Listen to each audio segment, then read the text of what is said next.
guys, what's up? What's new? We're back with another video, commentary video, of course.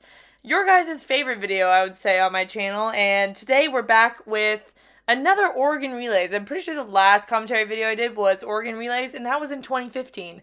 Now we've got, a mature Emma, 2016 Oregon Relays 1500. So this is a year later. Let's see what we've learned in a year. I was just a little baby sophomore here, and I believe that I ran my PR earlier that season, which was 4:20. So I was pretty content with that PR. Honestly, it was a lot faster than I ever thought I would go in my life. So congrats to sophomore year Emma for already outdoing my expectations of college or even my running career in general. But that's besides the point.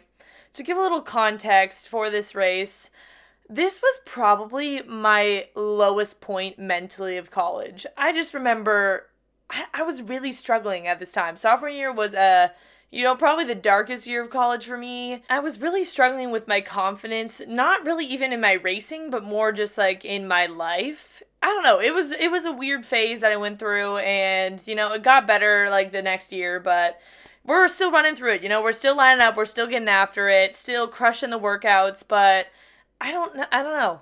So we'll see how this race goes. I don't really remember much about it. All I know is that there were some still really big names. The Oregon Relays always tended to attract, a couple really good pros. So let's see how we fare up against them today. All right, here we go, and bang, we're off. Let's see my start. Gosh, I barely remember this. I'm in last place.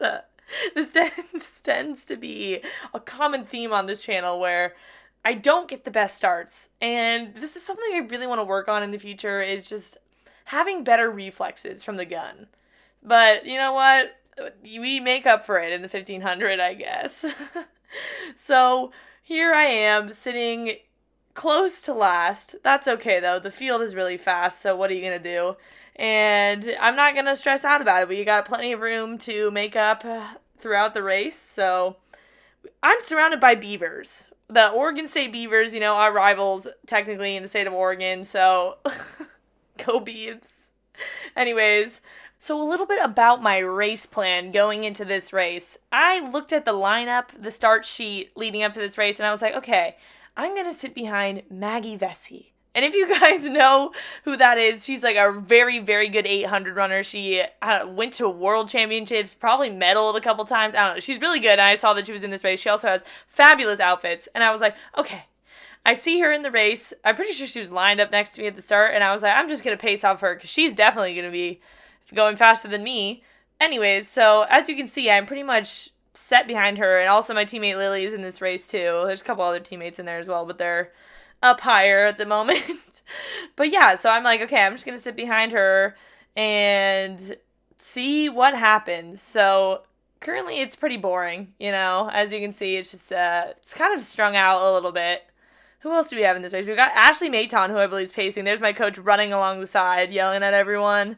And here is where I'm like, okay, this is going to be an issue. The front pack is clearly getting away, and I am boxed into the max. Literally cannot get out if I tried. I'm also not a very aggressive runner, so that is something that has hindered me, and I am freaking out here because I'm like, okay, what do I do? The pack has definitely gotten away now. I need to move. This is not going fast, and I need to get out of the way. And why are we already strung out? Like, okay, here I feel like I make a move. Come on, Emma. Okay, I do, I think. And I'm like, okay, this race plan sucks. I need to make a move because clearly it's not working out, and I don't want to get dropped from that front pack, even though we definitely already have. So here I am trying to close that gap in between the first group and us. And this is not a place that you want to be in the middle of a 1500. The 1500 is already so fast that you don't want to have to make up time that you missed just because you were stuck being boxed in. Okay, here we go. It seems like I've covered the gap a bit. But still, as you can see, some of my Oregon teammates are far ahead of me. Ashley steps off. So now it's just the racers. Let's see what happens. I am running neck and neck with Beeve. Here we go. Going into the last lap. I think I have a lot left in me because, as you can see, I'm not really slowing down. And I'm picking people off. So, oh, and I see my teammate Bree in front of me. I'm like, oh, Bree. nice, let's finish this lap together. And I see my other teammate Frida up ahead, sitting in third right now. I'm like, okay, I need to catch Frida. I can catch Frida. We can finish this together. And here, I remember passing Bree, and I was like, okay, sorry, Bree. And Bree turns to me and says, go, Emma. And I was like, Bree, how are you talking right now? We're finishing a 1500. And if you ever raced a 1500 or a mile, you know that you're like basically going all out for 4 laps. So I was like, I had no idea how Bree was talking. Anyways, at this point, I am in no man's land. There's no one running with me. I am out in the open. I regret my decision to stay behind and get boxed in. But what can you do? All I'm doing now is just finishing strong. I had so much energy at this point because I just didn't go hard enough in the first half. And I'm just trying to catch my teammate Frida up there. We've also got Katie Rainsberger, who is winning this race now, who is a future duck right there. So here I am, closing strong. Let's see, Emma the knee lift gal in action. Can she do it? Can she do it? Can she do what? There's no one there. Okay, I'm finishing strong as fast as I can. And let's see what the time is. Do a lean. No, I don't really lean at the line. Not very good at that. Okay, let's see what my time ended up being. Come on, Dad. Let's show the results. Here I am, bent over at the finish line because I'm tired. Oh, and Bree falls to the ground. Carnage. All right. Let's see. 4:22.14. That was not a PR. That was not a PR. I was disappointed in that race. Just because it was a good opportunity to run fast, and I just made some mistakes, from the gun. I don't know. I based my race off of someone else, and that's not really what you should do going into a race. You should really focus on yourself. Hello, part of my appearance, I just got back from a swim, so my hair isn't looking the best. But I just wanted to come on here and talk a little bit about my takeaways from this race. And how I use that in my next year and a half at Oregon, and the mistake I made in this race. It's a mistake that I hadn't really made often in the past, but something I just specifically did for this race was look at the start sheets ahead of time and base my race off of that. And I know a lot of people do this. A lot of people, either stress themselves out when they look at the start sheet and they're like, oh my gosh, I'm in a race that's like everyone's faster than me, I'm gonna freak out, I'm gonna get last.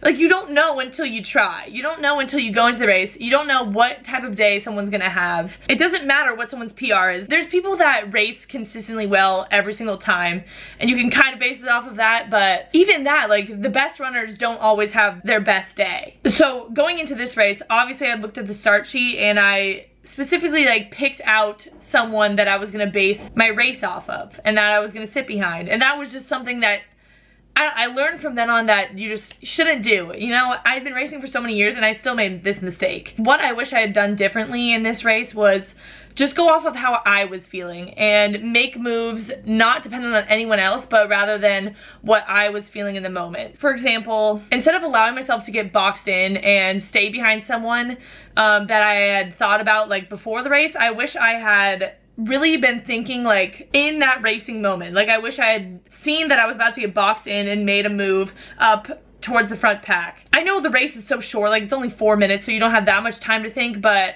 I think in future races, this is something I pay more attention to, and I don't know, if I looked at the start sheet, I wouldn't base my racing strategy off of anyone because you really never know how a race is gonna go. Is it gonna go tactical? You don't know. Is someone gonna have the worst day of their life? You don't know. Is someone that doesn't have the greatest PR gonna have the best day of their life? You never know. And the only thing that you can control is your attitude and your effort that day. You can't control the weather. You can't necessarily you can't control how other people are gonna feel either. So that's my main takeaway from the race. My advice for you guys is to focus on yourself and be present in the moment in each race that you do. You have to be adaptable to the situation and you have to go with the flow. That's one of the things in running is that you go into a race and you don't know how it's gonna be, and it's scary, but it's also exciting because it makes you think on your feet, and smart runners think on their feet and they make moves right there. They don't think about it too much and they just go for it. So I hope you guys enjoyed this video, and I hope you guys enjoyed this little, I don't know, recap after it, because I feel like I want to make these beneficial for you guys too. I mean, I know I've learned a lot throughout my running career, and I want to be able to share that with maybe younger runners who are just starting to run, or anyone that could just take away anything from my past mistakes or my successes in running. So thank you guys for watching another video, and I will see you in my next commentary. So peace out, fellas.